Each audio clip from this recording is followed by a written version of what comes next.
학교 가기 싫어. 밥 먹기 싫어. 나는 왜 키가 작아? 최성진이 뭐야? 공부는 왜 해야 돼? 친구랑 싸웠어. 나는 꿈 같은 거 없는데. 가지가지 오만가지 무한 고민에 빠져있는 부모들을 위한 새콤달콤 육아 처방전 괜찮아 부모 상담소.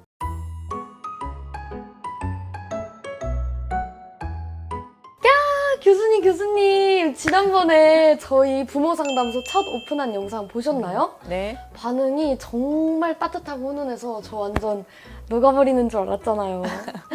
아, 참 무려 200개의 좋아요를 받은 것도 있고요. 교수님께서 말씀해주신 조언에 공감하시는 분들이 굉장히 많으셨어요. 네. 제가 그중에서 몇 가지 댓글만 좀 추려봤는데요. 반복적인 일상만 해도 아이는 성장한다는 말이 위로가 된다. 좋은 말이네요. 새겨 듣겠습니다. 사실 저는 네. 너무 좀 제가 잔소리를 많이 했나 싶어서 반성을 하고 있었어요. 아. 근데 보니까 의외로 잘 버티라는 말이 참 위로가 되는 것 같아서 네. 참 다행입니다. 200개의 좋아요를 받은 댓글인데요. 포시국의 아이들이 굉장히 학습으로 많이 학대를 당하고 그것으로 인해서 환각이나 환청 같은 그런 심적인 아픔도 많이 겪고 있다고 하셨어요. 이런 아이들이 부모로부터 학습으로 학대당하지 않도록 교수님께서 좀 도움을 주셨으면 부모들 교육에 앞장서 주셨으면 하는 마음을 이 댓글로 밝혀주셨는데 정말 요즘 세대에 이런 고민하시는 분들 굉장히 많으신 것 같아요. 교수님, 저희 화이팅 합시다. 파이팅입니다. 화이팅! 지금 이 훈훈한 분위기 그대로 오늘 사연도 함께 해결해보러 가실까요?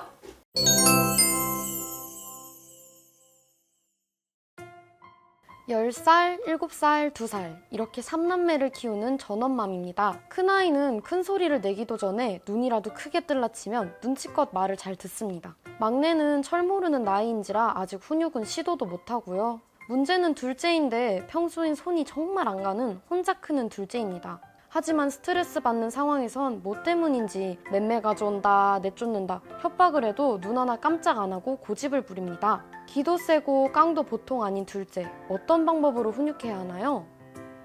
아이고, 한 지붕 아래 3남매가 무럭무럭 자라고 있다니 정말 눈, 코 뜰 새 없이 바쁘실 것 같은데요.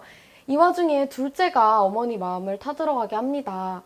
아기가 깰까 싶어 조용히 하자거나 숙제를 하자거나 이런 일상적인 훈육을 하면 전혀 통하지 않는다고 해요. 특이한 건 본인 심기가 뒤틀리기 전까지는 참 평범하고 어디서나 볼 법한 잘 크는 아이라고 하는데요. 다른 일은 혼자서도 척척 잘하는 아이가 글씨 예쁘게 쓰기, 연필 바르게 잡기처럼 평범한 일상적인 일에만 싫다고 고집 부리는 경우에는 어떤 이유가 있을까요, 교수님?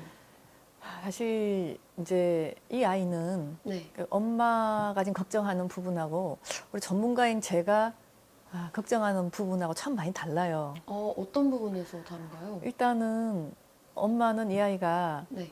연필 예쁘게 잡기 이런 것이 쉬운 건데 왜 안 하냐라고 나가지만 그쵸.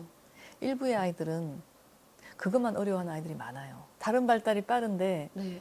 미세 운동 발달이 좀 늦은 아이들이 있어요. 아, 연필 제대로 못 잡는 거 하는 경우는 네. 필시 제가 볼 때는 그 미세 운동 협응 능력이나 이런 부분들을 체크하셔야 됩니다. 그런 아이들 의외로 흔해요. 이런 말씀드리기 좀 죄송한데 네. 사실 이제 이 둘째 아이는 네. 전형적인 샌드위치인 거예요. 첫째 사이에. 아이는 너무 예민해서 네. 어머니도 스트레스를 받아도 그 아이한테는 함부로 못 하시죠. 이렇게 오히려 맞추게 되죠. 맞아요, 맞아요. 눈치 보고. 그렇죠. 또 막내는 아직 아기니까 다 해줘야 되잖아요. 맞아요. 그래서 곳곳에 어머니가 너무 힘겨워 하시는 게 저는 보여요. 큰애는 너무 예민해서 맞춰야 되고 막내는 어려서 맞추는데 너라도 좀 편하게 가자라는 어머니의 좀 무의식적인 소망이 배어 있으니 이 아이들은 그걸 네. 기가 막히게 알아요. 아이들부터 느끼나요? 그럼 아이는 이걸 느낄 거예요. 내가 엄마의 사랑을 받으려면 조용히 잘해야 되는구나.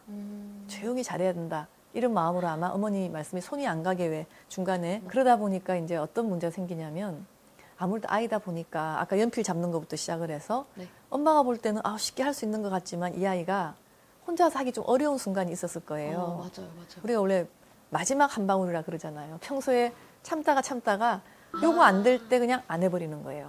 혹시 어머님께서 이 아이가 최선을 다해서 하다가 이제 마지막 입까지 하랴 그런 마음으로 이제 반항이 이걸 이제 우리가 반항도 수동 공격적 반항이라 그래요. 네. 수동 공격성은 이렇게 머루새하고 해피하면서 속을 네. 확 뒤집는 거 있잖아요. 아. 그걸 원래 둘째들이 잘해요. 어. 근데 얘는 그래서 그런 어떤 심리적인 요인도 제가 약간 보이기 때문에 네.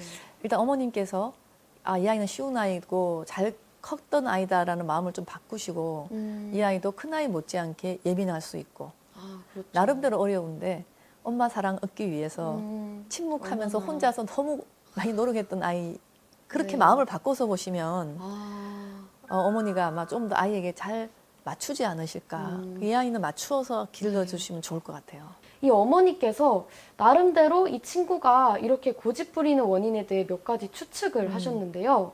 막내가 태어나서 막 자랄 기간 동안 둘째가 마음고생을 좀 했는지 성장도 더뎠고 성격도 소심해졌고 또 체력을 좀 요구하는 활동들은 시도조차 안 하려는 그런 모습을 보였대요. 또 막내 출산 후에는 예전처럼 어린이집 친구들과 밤까지 어울리고 놀지는 못하게 하다 보니까 아이에게 나름대로 스트레스가 쌓인 것 같다고 하세요.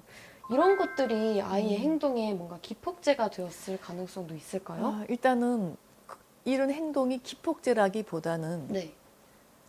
아이가 너무 힘들었기 때문에 이런 행동이 나타났다고 생각을 해요. 예를 들면 제가 너무 마음이 아픈 부분이 네. 동생이 태어나고 키가 안 자랐다. 그다음에 적극적으로 활동해야 되는 운동을 하지 않았다. 이 두 행동은요. 네. 유아기 우울증의 증상입니다.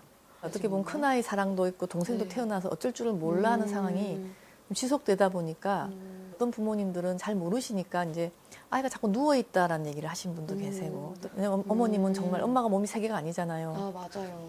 그래서 저는 이 어머님이 정말 네. 이해도 잘 가고 음. 정말 저가 가서 그냥 네. 둘째 키워주고 싶어요. 아, 엄마께서는 왜 주변 사람한테 도움을 안 청하셨을까 이렇게 힘드신데 맞아요. 그래서 제가 솔직히 좀 더 비판에 저는 화살을 돌리자면 어머니. 아빠는 어디로 갔나 이렇게 또, 아버님! 또 네. 주변에 네. 이제 친정이든 시댁이든 또 아니면은 이웃이든지 간에 너무 힘드실 때는 네. 사실 좀 도움을 청하셔야 되거든요. 이제 심리 검사 네. 같은 걸 한 다음에 반드시 검사 결과를 들을 때는 아버님을 오시게 해요.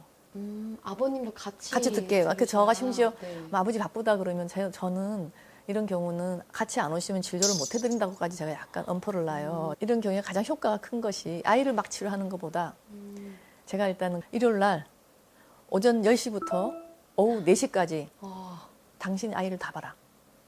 엄마는 그때 나가라. 엄마는 그 시간에 네. 머리도 하시고 산책도 하시고 그러니까 평소에 이렇게 찌들어 있는 자기 삶에서 벗어나서 에너지를 좀 다시 채워야 그래서 완전히 되는군요. 재충전하고 오시면요. 네. 정말 많이 나요. 그 아이 정말 많이 좋아졌어요. 둘째의 거센 고집을 누그러뜨리기 위해서 이 어머니께서는 아이를 혼내도 보고 타일러도 보고 단둘이서만 시간을 보내도 보고 또 부족했을지 모르는 엄마의 사랑을 안겨주려고도 해보셨대요. 하지만 여건상 한계에 부딪히고 다 맞춰주다가도 사람인지라 감정이 이렇게 막 확 울컥 올라오실 때도 있다고 하는데요. 어떻게 하면 이 고집 부리는 아이에게 화내지 않으면서도 엄마 말 잘 듣자 이렇게 효과적인 훈육을 할 수 있을지 교수님께서 팁을 알려주셨으면 좋겠어요. 온 집안에 가용한 자원을 다 동원해서 네. 이 어려운 시기를 도움을 받아서 넘기셔야 되고 네. 또 하나는 어머님이 기본적으로 좀 바꾸셔야 되는 마음이 네. 얘가 고집세다 할 문제가 아니에요. 기분 조절이 안 되기 때문에 네. 본인도 안 되기 때문에 그런 거예요.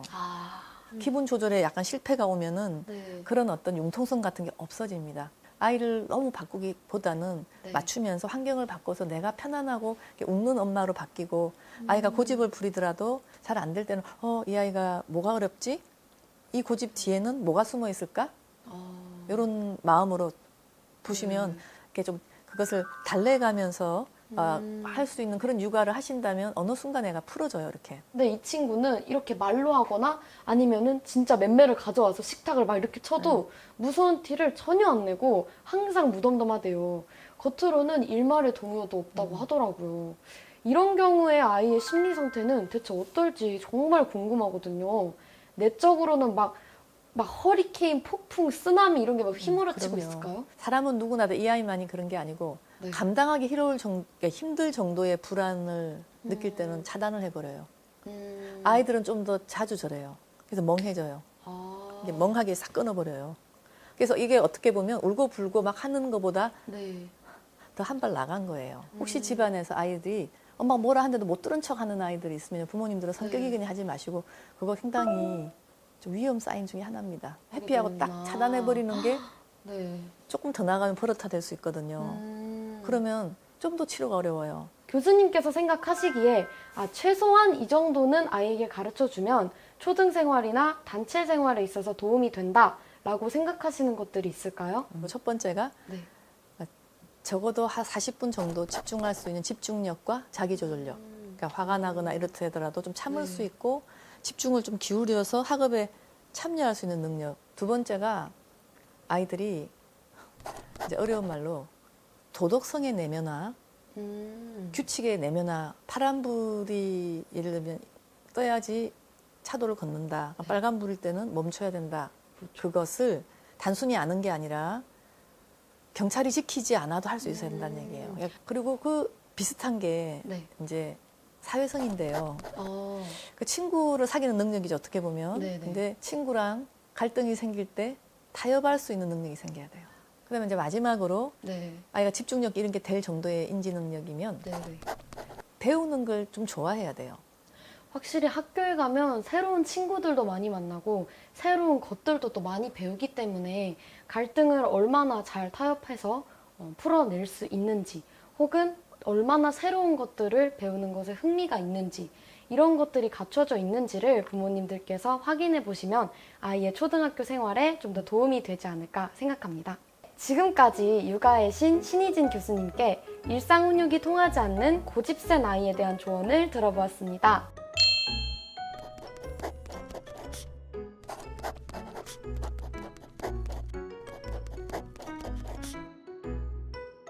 오늘 상담을 통해 단단한 벽 같은 아이 마음이 허물어지기를, 부모도 아이도 사랑 가득한 하루하루를 보낼 수 있기를 두 손 모아 응원하겠습니다. 그럼 저희는 다음 주에도 5만 가지 고민에 빠진 대한민국 엄마 아빠들을 위한 조언 보따리를 한가득 들고 올게요. 괜찮아. 부모 상담소. 오늘도 아이들 키우시면서 고민에 빠지셨다고요? 중앙일보 헬로 페어런츠 마파클럽 게시판에 상담 사연을 신청하실 수 있습니다.